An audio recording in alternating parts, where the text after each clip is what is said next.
Hi, welcome to this course on Java. This is Java Simplified and I will be taking you through a brief introduction of Java before we get started with our first lesson. Java is an object-oriented programming language that was created by James Gosling from Sun Microsystems.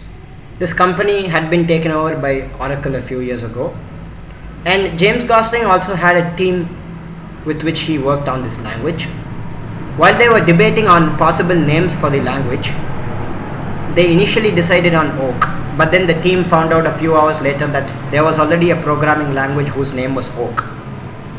So over a cup of coffee, they decided that the name of this programming language should be Java, and interestingly, Java is a type of coffee from Indonesia. So let's get to installing our coding environment. You may have heard of many of the popular ones such as Eclipse, Visual Studio Code, NetBeans, but all of those are very feature heavy editors that need a lot of RAM and have a lot of features that we do not need right now. BlueJ.org offers a very lightweight editor which is known as BlueJ, and that has a lot of visual appeal which can help beginners also. You don't have to use anything on the command line. So let's go over the steps. So go to BlueJ.org. Once you get to BlueJ.org, you can scroll to the download and install section. And remember to choose your OS to let the required installation file download. And remember that you can only choose from the main links if you are running a 64-bit operating system.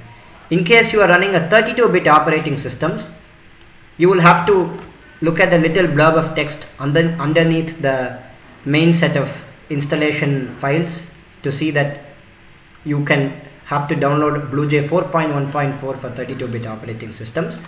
Although you might not lose too much, you might lose some new features, but at this level it's nothing to worry about. And if for any reason the current version of BlueJ is giving you any trouble and you don't want to troubleshoot, there is always the option to download previous versions of source code which has been highlighted in blue, and you can do that. So I'm assuming that all of you know how to download and install an application. But if you have any trouble downloading or installing BlueJ on Windows or MacOS,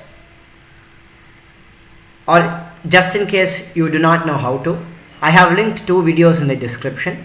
Please follow those videos and hopefully they will enable you to successfully install BlueJ. For any of you who are using Linux, I'm using Linux myself and I will give you a tutorial on how to install BlueJ. So let's get to it.